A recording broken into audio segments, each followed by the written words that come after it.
Pessoal, boa tarde, Marcelo. Estamos começando aqui o nosso call mensal. Obrigado de novo, sempre pela participação de todos vocês. Só relembrando, né, a partir do mês passado a gente mudou um pouquinho a dinâmica, então a gente sempre pede para o pessoal mandar as perguntas, algum assunto específico que gostaria que a gente abordasse antes, para a gente já incorporar no call, de forma a gente ganhar mais agilidade possível aqui. Então, vou passar direto já a palavra para o Azra, para falar um pouquinho de cenário, e depois a gente fala de mercados e produtos. Boa tarde. Vamos começar aqui, ó. Aqui. Bom, então a agenda hoje é extensa, porque foi um mês com bastante fatos acontecendo, mais lá fora do que aqui dentro. Eventos econômicos e geopolíticos, foi muito aumento de volatilidade em agosto. Guerra comercial, a gente não teve trégua. Estados Unidos, o Fed, as incertezas em relação ao trade war atrapalharam a condição da política monetária também, vamos ver como. O crescimento global, a gente acha que está acontecendo uma recessão em manufatura, mas não uma recessão global. E essa recessão global, na nossa visão, parou de piorar agora.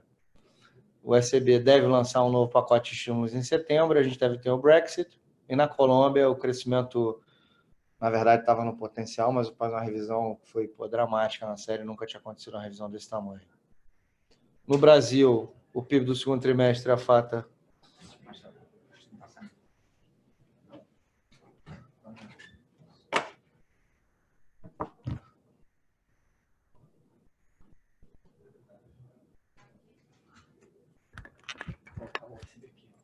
Olá.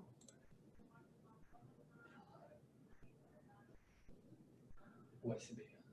É esse.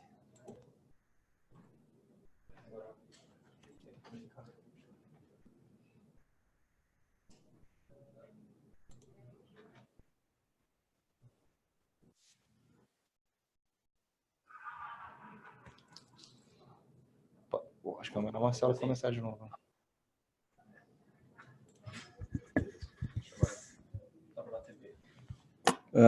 Pessoal, boa tarde.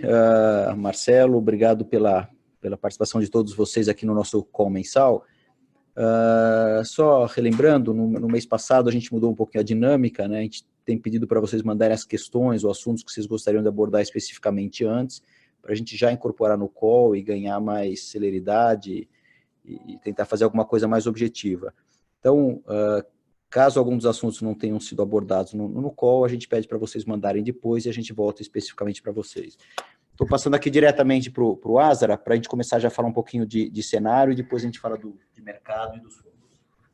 Bom, deixa eu começar com a agenda. Eu estava mexendo na apresentação, porque a gente estava com problema no microfone, só para vocês entenderem que estava mexendo na tela de vocês e por que foi. Então, tem um cenário bastante tenso, tanto lá fora quanto aqui no Brasil. Eu vou seguir aqui para a gente falar. Então, a primeira coisa que chama a atenção é esse aumento da volatilidade dos eventos externos em agosto. Então, azul a gente deixou os eventos que são positivos e vermelho os eventos que são negativos. Então, no 31 de julho para 1º de agosto, o Lighthouse, o Mnuchin, o Liu He tinham se encontrado em Xangai para umas conversas de 2 dias. A conversa durou 1 dia e meio, o Lighthouse e o Mnuchin voltaram e conversaram com o Trump, e ele, numa decisão, segundo o próprio, depois confirmado pelo Navarro, só o Navarro, concordando com a maluquice que ele fez, que era de impor 10% adicional de tarifa na China. E no dia 5 de agosto, a crise em Hong Kong fica bastante forte. No dia 6 de agosto, os Estados Unidos declara a China um manipulador de moeda, e no dia 11 de agosto, o Macri, que é a segunda-feira, que já chega com o Macri tendo tomado uma derrota grande nas primárias na Argentina. Os Estados Unidos atrasam as tarifas em alguns produtos, que dá uma aliviada parcial no medo de uma guerra fiscal. No dia 15 de agosto, os chineses se movimentam perto da fronteira de Hong Kong, em Shenzhen. No dia 16 de agosto, os Estados Unidos dão mais 90 dias para Hawaii poder comprar produtos americanos. No dia 19, os líderes de Hong Kong tentam estabelecer uma plataforma comum. A China anuncia no 22 de agosto que vai tarifar 75 bilhões de bens dos Estados Unidos caso haja um aumento de tarifa americano. O Trump ameaça, então, com mais 5%, pulando de 10% para 15% e de 25% para 30%, tarifa nos outros bens. Aí o Trump faz aquele mise-en-scène todo, dizendo que tinha conversado com a China, não tinha conversado naquela época. O ministro de comércio chinês diz que não tinha conversa de fato, e a China indica que não iria imediatamente retaliar, e a Argentina faz uma extensão de prazo nas suas dívidas, uma reestruturação de dívida. Então, foi um mês realmente bastante confuso. Na guerra comercial, como eu falei, é a subir de 10% para 15% as tarifas novas e subir as que já estavam sendo aplicadas de 25% para 30%.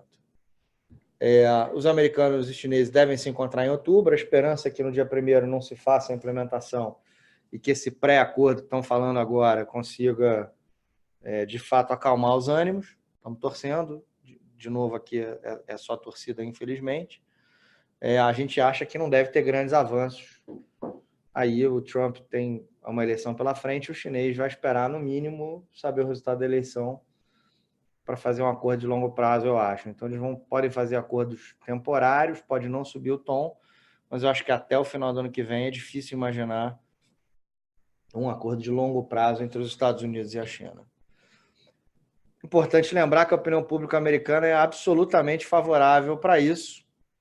Eles entendem que é ruim, ou seja, aquela história do Trump tentar culpar o Fed não tem dado certo, mas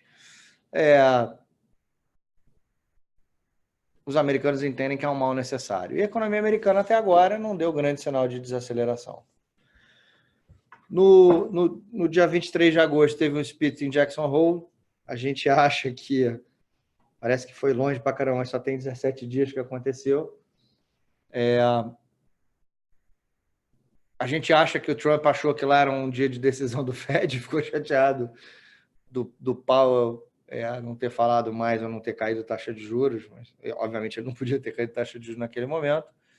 E o que o Powell fala que é importante é o seguinte: encaixar essa guerra comercial na condição de política econômica é uma incerteza e não tem framework, não tem estrutura para fazer isso.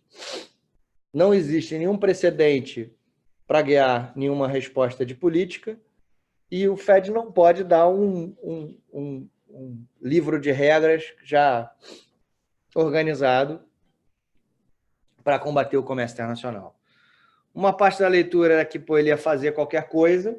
A gente achou que não era essa leitura correta, e, na verdade, o que ele estava dizendo é que, olha, eu não posso fazer muito.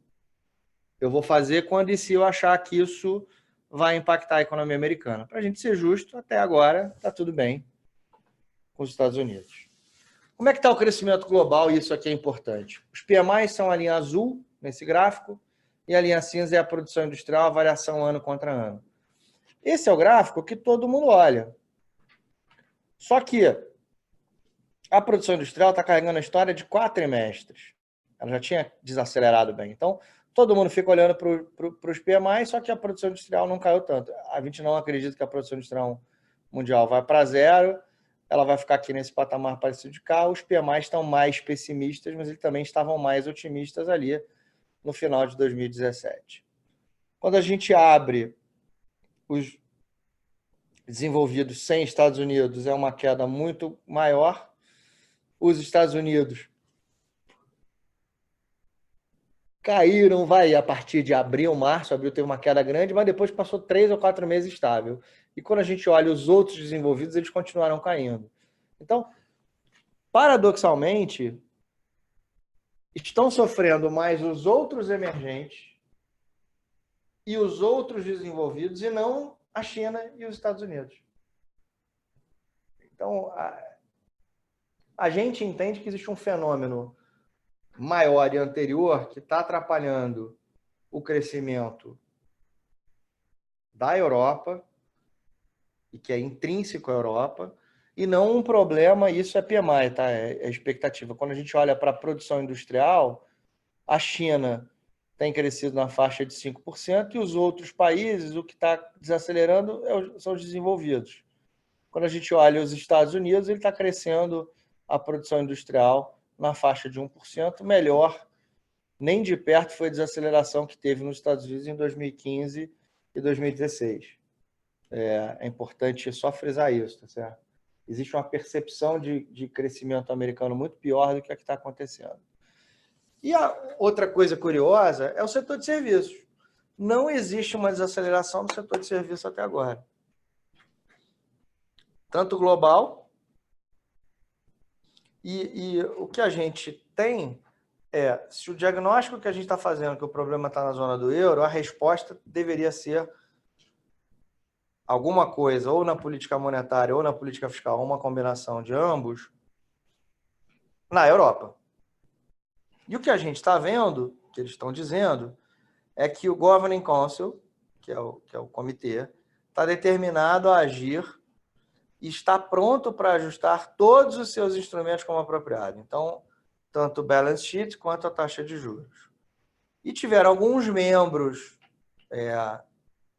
do ECB que sinalizaram que era possível haver algum tipo de estímulo fiscal.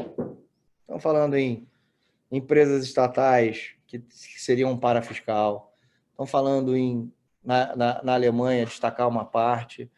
O fato é que a desaceleração mais forte recente na indústria tem sido na Alemanha, e a gente acha que é razoável imaginar uma resposta alemã desse sentido.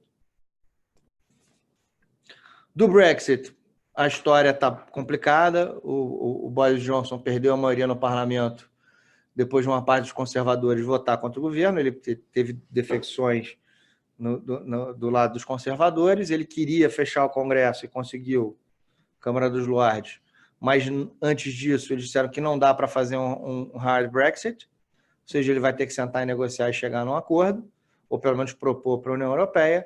É uma situação que gera incerteza tanto para lá, e é muito razoável que tenha novas eleições, mas não antes da postergação.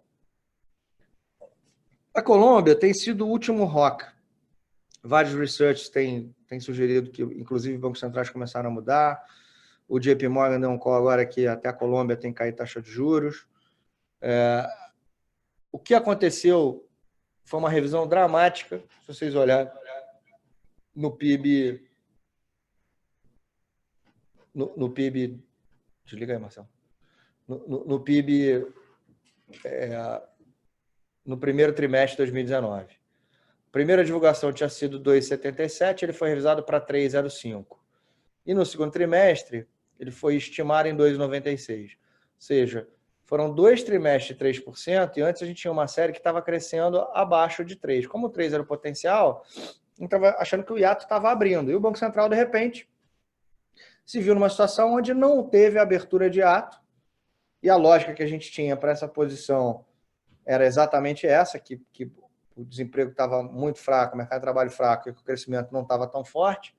Essa revisão, que para parâmetros históricos sempre era entre 0,2 e 0,4, no anterior tinha sido 0,13, já tinha sido uma surpresa grande, agora foi em módulo 0,28, ou seja, 7 vezes maior do que a média histórica que a gente olhava o tamanho da revisão.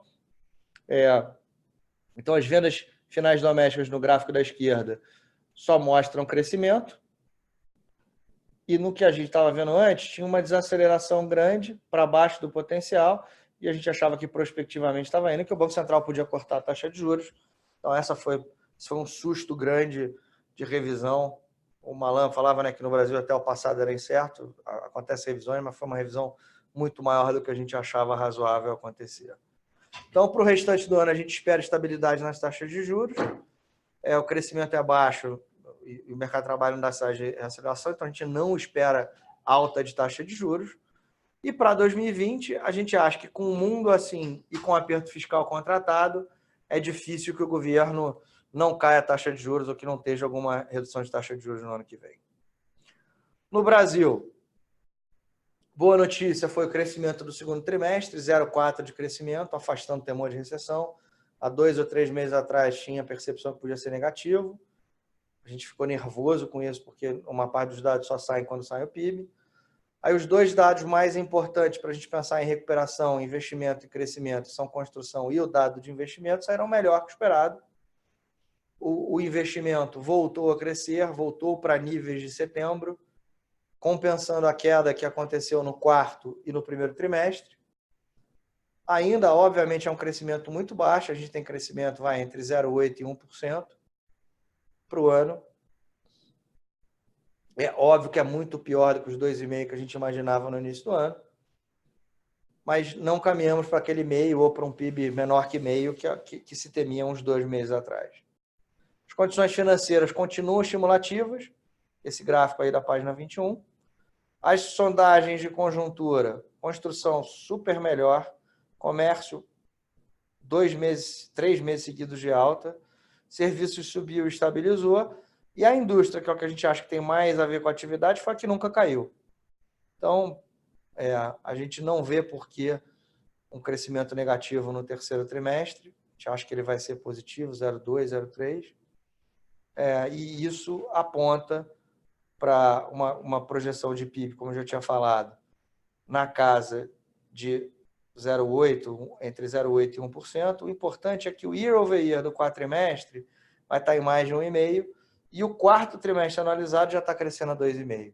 Então, o vermelhinho é a média de 4 contra 4, ainda está nessa faixa de 1.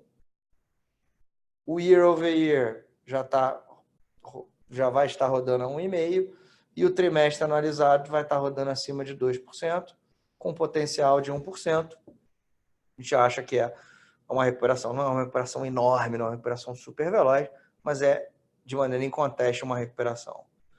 Só que, apesar dessa recuperação, os núcleos de inflação estão muito baixos. Tanto o X2 quanto o X3 que o Banco Central escolhe, o X2 tem alimentação, o X3 não tem alimentação, estão muito fracos. Eles desaceleraram, eles rodaram nessa faixa de 3 a 3,5, a gente achava que eles podiam caminhar para perto de 4, eles estão rodando entre 1,5 e 2,5 agora, o que para a gente sugere que o hiato é maior do que o Banco Central estima. A gente já falou sobre isso com eles e não acredita que eles vão revisar o tamanho do hiato, então o movimento de juros para a gente é 50 e 25, dada a projeção de inflação que eles têm. As commodities tiveram uma queda que compensaram a depreciação do real. Nos últimos 15 dias, as commodities têm subido, então seria um pouquinho mais inflacionário, mas, de novo, isso não afeta o núcleo de maneira importante, não é o que é mais relevante.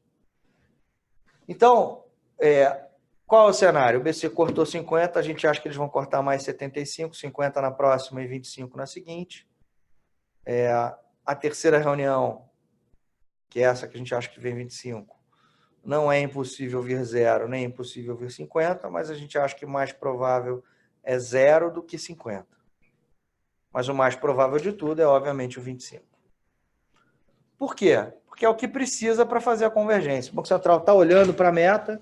Eu tive uma reunião com o Bruno Serra, perguntei diretamente, tinha tido uma reunião com o Carlos Viana no mês anterior, também perguntei se eles iam perseguir 4, os dois disseram, vamos perseguir 4. Para convergir para 4, não é suficiente 5,5 no final de ano, que é o cenário do mercado, a gente acha que é 5,25. 5 seria queda demais em relação a essa projeção, sem surpresa de inflação. A gente tem 3,6 para esse ano e 3,6 para o ano que vem, mas o nosso 3,6 só diverge do Banco Central no segundo semestre do ano, ou seja, não dá tempo dele ver isso e fazer uma política mais frouxa do que isso que a gente está vendo. Em relação ao campo político, para terminar, a gente tem a reforma da Previdência com risco de voltar para a Câmara se tiverem mudança de texto nas emendas do Senado. A gente espera que não haja uma mudança significativa. A equipe econômica vai tentar reverter a desatação do relatório do Tarso, mas é muito difícil. Aumenta a probabilidade da reforma para os estados e municípios por uma PEC paralela, que a gente acha que tem pouca chance de vingar. E a votação na reforma do Senado deve ser entre o dia 10 e o dia 15.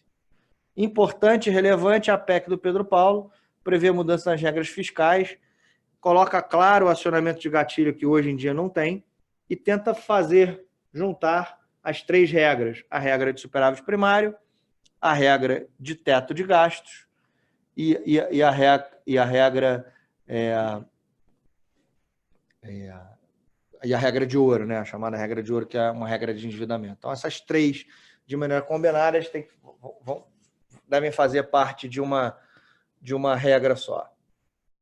Sobre a reforma tributária, para terminar, é basicamente uma substituição, uma simplificação tributária, vai substituir alguns tributos, alguns federais, outros estaduais, precisa do acordo dos estados. A ideia é não aumentar a tributação e tornar as despesas menos rígidas com essa novo pacto federativo.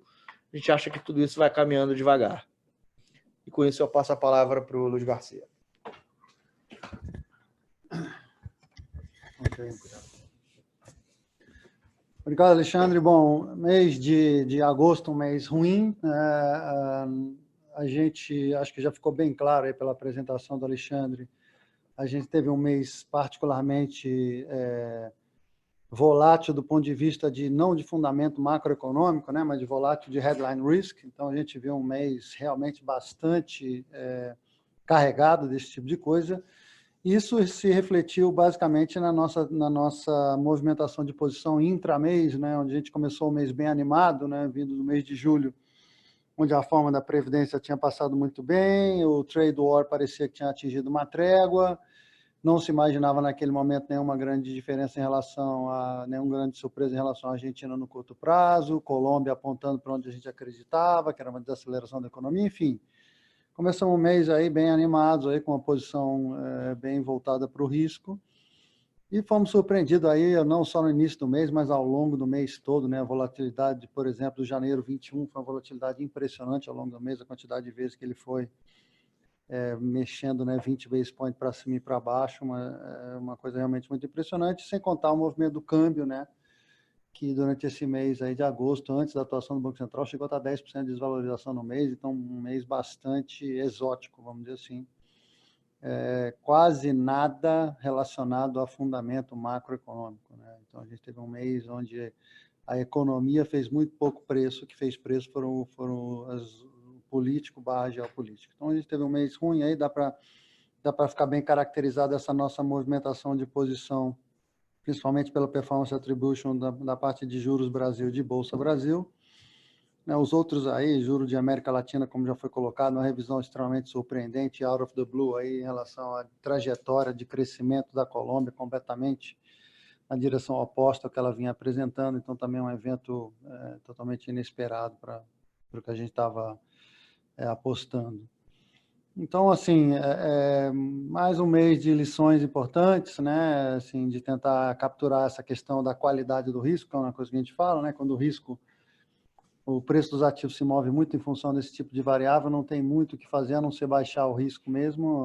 A gente ficou aí oscilando, né, o risco ao longo do mês, hora achava que tinha dado uma limpada, que parecia que ia dar uma acalmada, e de repente ficou sujeito a eventos inesperados. Então, a gente encerrou o mês ruim, estamos olhando um pouco para frente agora. A gente olha que alguns desses riscos geopolíticos ou riscos de evento parecem ter dado uma certa trégua, né? A Argentina, mal ou bem, conseguiu aí alongar o pavio, né? Enfim, parece que a bomba vai estourar um pouquinho mais para frente, não é exatamente por agora, né? A segunda rodada da bomba, melhor dizendo. Na questão do trade war, pelo menos parece que daqui até o final do mês, parece, né, de novo, que estamos num ambiente de trégua, a mesma cara de trégua que a gente tinha na virada de julho para agosto, mas agora parece um pouco mais assertivo, considerando que já tem conversas agendadas para o mês de outubro. Em Hong Kong também a coisa parece estar um pouco mais, vamos dizer assim, ainda que as manifestações estejam grandes, mas a questão de propagação para o resto dos mercados ou uma eventual atuação um pouco mais desastrada da China parece um evento de baixa probabilidade, especialmente porque na virada do mês você vai ter a comemoração de 70 anos da Revolução Comunista lá na China. É uma data que é muito cuidada pelo Partido Comunista Chinês, então acho que eles não vão querer fazer nenhum grande evento daqui até lá, então acho que também não deverá produzir nenhum grande efeito. E os ventos de recessão que também ventaram fortes aí ao longo do mês de agosto, sobretudo em cima da noção de que uma curva invertida era um bom preditor de possibilidade de recessão nos Estados Unidos. Acho que isso também parece já um pouco mais debatido e um pouco mais fraco, né, a percepção desse sinal. Então, a gente tem um ambiente internacional que parece um pouco menos desafiador nesse curto prazo, sem dar grandes sustos, né? Aqui dentro, como o Alexandre já falou, a atividade aí no varejo parece boa, na produção industrial parece ruim, então o mix é que isso aí deverá permitir ao Banco Central continuar baixando a taxa de juros, em linha com o que o Alexandre já falou, inflação muito tranquila, e o político aí com pequenos ruídos aqui e ali em relação à reforma da Previdência no Senado e também discussões relacionadas à reforma tributária. Então, olhando tudo, botando tudo isso em conjunto, a gente vê um mês assim, sem grandes, a gente não espera grandes movimentações de preço, a gente espera que o câmbio fique aí numa trajetória muito sujeita ao que acontece com o dólar no mercado offshore, mais do que em outros períodos, e também um pouco sujeito à atuação do Banco Central, de que forma ele pretende entrar no mercado ou não. Mas a direção do câmbio parece razoavelmente incerta a partir desses níveis agora, né? A gente tem uma sensação de um câmbio bastante desvalorizado, mas esse tem sido um padrão comum ao longo desse ano. Nos juros, a gente também enxerga aí uma possibilidade dos juros continuarem escorregando lentamente aí para baixo. A gente, obviamente, vai ficar dependendo muito da decisão e principalmente da comunicação do Banco Central na próxima reunião do Copom, se ele vai sinalizar uma diminuição, uma alteração no ritmo de redução de taxa de juros ou não. A gente está muito convicto que ele não vai sinalizar uma parada, que ele talvez sinalize uma expectativa de que a próxima decisão, além dessa primeira, seja um pouco mais conversada, um pouco mais discutida e não simplesmente 50 basis points de cara. E a Bolsa, a gente continua, é um mercado que a gente continua mais animado, a gente não está vendo também no curto prazo nenhum grande gatilho, mas a gente espera que a Bolsa vá escorregando para cima, né? Vamos dizer assim, beneficiada aí por esse ambiente de juros mundiais e juros locais muito baixos, e essa migração aí de pessoa física, sobretudo, né, para a Bolsa. Precisamos prestar um pouco de atenção nessa questão de fluxo de IPOs e tudo mais, mas, em princípio, o nosso cenário é uma Bolsa que vai subindo aí com uma performance boa no mês, nada espetacular, mas deve ter uma performance boa no mês. Dessa forma que a gente está vendo as coisas aqui. Vou passar para o Renato para falar do fundo de bolsa.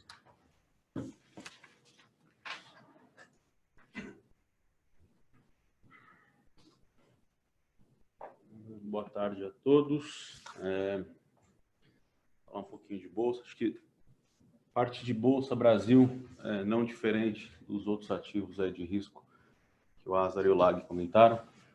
Foi um mês extremamente volátil. Acho que o começo estava um mês assim excepcionalmente bom.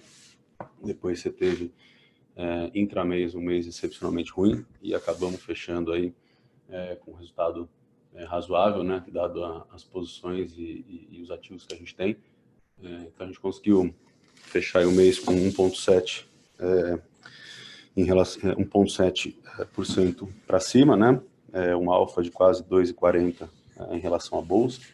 Acho que, obviamente, pelo gráfico aí, o principal contribuidor foi uma posição em intermédica, que é uma posição que a gente já tem comentado bastante aí com as pessoas que têm acompanhado o fundo, está investido com a gente, está olhando para investir. Inclusive, é uma posição que a gente comenta brevemente na carta, mas se alguém tiver interesse aí em ter acesso ao case, o porquê que a gente realmente gosta, acho que são muitos os fatores de porquê a gente continua gostando da companhia, mesmo após essa alta expressiva, não só desse mês, mas desde que a gente passou a ser investidor, quando eles fizeram IPO, num passado não muito distante. Acho que a posição que mais nos custou aí, é uma posição que não é tão grande, mas ela acabou o mês passar, o outro tendo uma alta bem relativa, mas esse mês ela entregou tudo, acho que caiu quase 25%, 26%, a posição pequena que a gente tem em Kroton, que a gente anda monitorando, mas a gente acabou não tomando nenhuma ação nela. E por último, né, acho que a ação que mais trouxe volatilidade aí para bastante gente no mercado é a posição em Banco Pactual. A gente também tem a posição há bastante tempo, a gente tinha mais ou menos 6,5% ou 7% de posição a custo, e obviamente com a apreciação da empresa de quase 100% esse ano, mas desde que a gente aumentou pelos tamanhos, etc., já tinha 35% ou 40% de valorização, quando teve a operação no banco, na sexta-feira, há 3 semanas atrás, a ação em 2 dias chegou a cair quase 40% e depois acabou recuperando. Acho que o primeiro dia de operação, que foi basicamente uma entrada na sede do banco e depois na casa do Esteves, para poder coletar informações e papéis. Eu acho que, obviamente, é o papel da Polícia Federal, mas foram só documentos requisitados, eles nem entregaram na hora, não levaram computador, não levaram nada, mas basicamente entraram com um checklist e pediram para eles retornarem com esses documentos, muito em cima de acusações feitas lá atrás, algumas inclusive até prescritas. E aí, obviamente, na segunda-feira teve uma circulação de um material de um site do antagonista, totalmente assim, na hora o título causou muito impacto, dizendo que a companhia tinha um departamento de propina à la Odebrecht, e obviamente a empresa entrou em leilão e chegou a cair a quase 30%, 35% no intraday, e obviamente no mesmo dia eles acabaram chamando uma reunião com alguns poucos investidores, deviam ter uns 20 a 25, a gente estava lá, eles explicaram todos os fatos, enfim, a ação voltou quase 20%, aí 15%, 20%. O que a gente fez depois da alta, a gente ajustou um pouco para baixo, acho que também das pessoas que tiveram a oportunidade de estar com a gente tem algumas matrizes de risco qualitativo e quantitativo para alguns nomes, e obviamente a custo a gente tem um tamanho máximo de posição para ações ou empresas que já tiveram pré-requisitos com relação ao Lava Jato, risco de descontinuar do business, parte política, concessões, que é uma rumo, risco governo, risco commodities. Só que essas posições, obviamente, os tamanhos, eles são, a gente parametriza para estar próximo ao custo, Só que quando elas se apreciam, elas acabam ficando um pouco maior, Obviamente, indo contra. A gente estava reduzindo, mas, obviamente, fomos pegos de surpresa, mas, enfim, não comprometeu o mês, uma posição que a gente gosta ainda bastante, a gente entende os riscos, como a gente sempre entendeu, do risco de operações subsequentes e outros inquéritos. Então, por isso que a gente limitava. O que a gente fez foi trazer ela mais para próximo de 7, 8, que era o tamanho justo, e colocamos ali o P&L que a gente estava fazendo no bolso, mas continuamos carregando ela. Acho que se a gente for um pouco para baixo aqui, no slide próximo, aqui é um gráfico que a gente circula toda a apresentação, mas basicamente a bolsa continua barata, 12 vezes PI. Aqui a gente tem níveis que foram de 9 a 14, 10 a 14 vezes. Current a gente está aproximadamente 11,6, 11,7. A gente continua gostando das histórias que a gente tem no portfólio. Obviamente está agora com essa queda, depois desse mês, mas não falando desse mês, aquela da queda que tinha tido no mês passado, o upside do nosso portfólio tinha aumentado. O slide seguinte, isso é uma performance gross, tá? São números brutos, não são líquidos, mas o fundo está aí com um retorno de próximo a 34,6 bruto no ano. Estamos gerando um alfa de 19,5% também nesse ano, contra um Bovespa de 15%.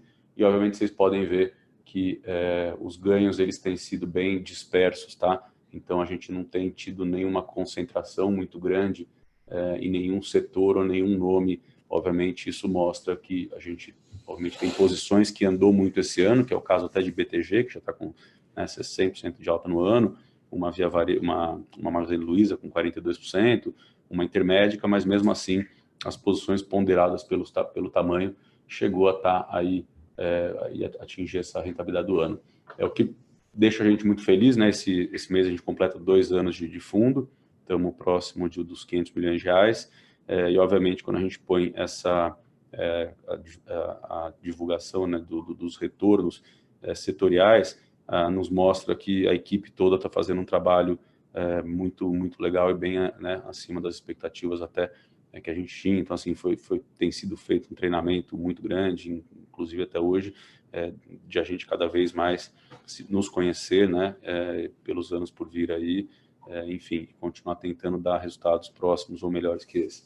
Acho que um gráfico de baixo, assim, eu vou falar primeiro, isso aqui é 2018, não é o fundo, mas isso é basicamente a bolsa. Então, por que stock picking de um fundo ativo ele vale a pena, e quem compra e não olha a cota no dia a dia, eu acho que vai ter um resultado das equipes, não só nós, mas outras casas aí do Brasil que tem uma equipe que está fazendo um trabalho de due diligence muito acima da média com relação à cobertura das empresas, dos setores que a gente olha. Mas aqui é basicamente falando que o ano de 2018 foi um ano muito bom para quem tinha commodities, né? Então, como o setor de commodities, e aí aqui embaixo estão citados os nomes que a gente pegou, que é Braskem, CSN, Gerdau, Goal, Klabin, Petrobras, Suzano e Minas e Vale, subiu 34%. O setor de bancos subiu 26,5%, e aí eu falo que é só bancos e não serviços financeiros, como o Cielo e etc., são bancos mesmo, né? Banco do Brasil, Itaú, BB, Bradesco e Santander. E a parte de Bovespa, que subiu 15%, e a parte de outros, né, que são aí outros nomes do Bovespa como um todo, obviamente com pesos razoáveis, que tem por aí também citado lá, quem quiser a gente vai em relação a esses nomes. E aqui é o gráfico de 2019, né, que a gente tem esse ano, ao invés, né, em comparação ao ano passado, que outros caiu quase 18%, você tem outros subindo quase 24,6%, que acho que isso é muito em virtude dos fundos aí estarem se posicionando com todas essas outras empresas que se beneficiariam, né, de um juro baixo, que é o juro onde a gente atingiu os patamares aí de hoje. Obviamente um crescimento, um patamar de mundo, um patamar de câmbio, e Bovespa estando aí aproximadamente 12,5%, a parte de commodities com 7, 8%, isso está até hoje, tá? Mas se eu atualizasse para o final do mês passado, commodities ainda estava para baixo e bancos também levemente negativo. Então a gente tem tido aí esses últimos 5 dias um movimento de rotation no mundo e no Brasil, né? Então você tem tido, acho que nos últimos acho que foram 15 ou 16 anos, esse foi o movimento mais violento que você teve em relação a ativos de growth vis-à-vis ativos de valor, né? Então você teve essa rotação, porque, né, se o mundo tiver com um pouco menos de crescimento, eles estavam dando menos importância para o growth e muito mais importância para o valor. Acho que do Brasil, né, obviamente bancos e commodities, apesar do dólar estar onde está, a gente teve um movimento muito expressivo na recuperação de alguns bancos, mas obviamente os bancos, eles nesse ano em específico, têm sido usados, né, para funding ou para os fundos que podem fazer short ou para estar under-owned, pelos motivos que todo mundo aí vem falando, né? O fim das tarifas dos bancos, um ROE caindo da casa dos 21, 22 para mais ou menos os valuations implícitos estavam a 17, e obviamente ainda os bancos com uma linha de lucro ainda bem expressiva e pagando dividendos bem acima da média. Então acho que isso foi uma conjuntura de fatores desses últimos dias. Pode ter algumas pernas ainda, mas acho que o resto da bolsa ainda tem uma história muito legal, muito boa, mas talvez esses outros nomes tenham atraído ou parqueado um capital com um horizonte um pouco menos de longo prazo, e aí você tem esses movimentos um pouco exponencializados, né? Acho que da parte daí, quando a gente combina desde o nosso começo, que é setembro de 2017 até hoje, também resultado bruto, a gente vê que a primeira melhor opção desde o começo do fundo seria estar, obviamente, investida no fundo, com quase 90% de resultado bruto, né, nesse período. A segunda melhor opção seria estar investido só no setor de commodities. Em terceiro, seria estar investido no Bovespa. Em quarto lugar, bancos. E em quinto lugar, outros. Tá? Então, a gente acha ainda que esses outros, existem muita oportunidade dentro desse breakdown de outros, que são empresas que estão mostrando um crescimento expressivo em seus setores. E, obviamente, a gente aqui, como a gente sempre falou, costuma comprar nomes bons a preço razoável, e Brasil, né, a gente tem tido aí um crescimento relativamente bem alto de earnings per share das empresas especificamente que a gente está olhando, e outras, né, que nessas movimentos de queda e deslocamento de capital a gente aproveita para iniciar posição. Então a gente tem algumas posições aí no funil, né, que a gente tem já próximas a a 25% mais ou menos de retorno ano contra ano. Então, algum tipo de movimento do portfólio, talvez não tão grande, mas a gente tenha alguns nomes que passam a compor aí. Acho que aqui é também um gráfico já circulado, ainda ter bolsa em relação à NTNB está em níveis próximos lá do alta histórica, então a rentabilidade, né, do yield da bolsa ela passa a ser maior ainda do que uma NTNB de 5 anos. E por último, também esses últimos gráficos que a gente também vem distribuindo aí, mas assim, a parte de alocação em bolsa continua muito baixa em relação à indústria. Obviamente a gente já teve um aumento, né, de 8,7 de 2017 para quase 11,6 da indústria local, isso aqui baseado em dados da Ambima. A parte de alocações dos fundos globais, o estrangeiro, ele saídas recordes aí, mas acho que em algum momento, né, com essas reformas que nem o Azara falou, já encaminhadas, alguma mudança ali ou aqui, com a parte tributária e com as coisas se organizando aqui, acho que acho que o principal foco do estrangeiro, na hora que a casa, né, Brasil, der uma organizada, o foco maior, obviamente, vai ser quando que esse PIB vai voltar a crescer. E aí talvez essa elasticidade faça com que esses investidores passem a pelo menos considerar o Brasil como elegível, que eles vão, né, ter uma oportunidade de crescimento bem maior que outros países do mundo. Aqui, obviamente, como o Lag falou, são os IPOs, né, e follow-ons que foram feitos aí nos últimos 3 meses. Acho que tem um pipeline muito grande aí de praticamente, a gente não sabe quantificar, porque obviamente a gente não tem acesso a esses dados, a não ser os que já estão protocolados na CVM, mas você tem provavelmente mais 50 a 70 bilhões de ofertas que poderiam vir aí nos próximos 6 meses a 9 meses. A gente já teve 50 bi, isso foi engolido pelo mercado com uma facilidade razoável. Acho que a indústria de fundo local foram os grandes compradores, né? E pela primeira vez, durante muitos anos, os gringos sempre foram aquele dinheiro mais stick, né? Do dinheiro do cara que vinha comprar e ficava. E depois de muito tempo, a gente tem passado a ver eles tentando a alocação para flipar, quando o nome vai bem, né? Ou subsequentemente, e os locais não só comprando na oferta, mas aumentando posição subsequente mesmo, porque acredita que a parte de ações é um bom investimento para os próximos anos, apesar de toda essa volatilidade. E acho que, né, do nosso lado, tem o upside do portfólio, a gente continua com quase 22% a 30% mais ou menos, a gente deixa nos 24%, e aí tem algumas mudanças que a gente pode fazer, de tamanho de posição que saíram no mês passado e entraram nesse mês, mas a gente estaria aí com mais ou menos 25%, 26% de crescimento. E continuamos super animados, né, com o resultado, né, do fundo, o desempenho da equipe, com os próximos passos aí que a gente tem de Bolsa Brasileira, de ambiente. Obviamente nunca é fácil, a gente também menciona, em Brasil não é para amadores, essa bolsa chacoalha mesmo, a gente só tem que estar o mais próximo possível de estar dentro do game e conseguir monetizar de tudo que a gente tem acompanhado aí e trabalhado em cima dos nomes. Do nosso lado é isso. Espero que esse próximo mês seja tão bom ou não tão assim. Já começou muito volátil, mas ainda tem muito mês pela frente. Legal, obrigado Azara, Lag, Renato. Estamos cumprindo aqui a nossa expectativa de tempo de call, tentando ser bastante objetivo. Queria agradecer novamente a participação de todos vocês. Alguma pergunta, eventualmente, que não tenha sido abordada, a gente entra depois individualmente. E desejar uma boa semana e até a próxima. Um abraço.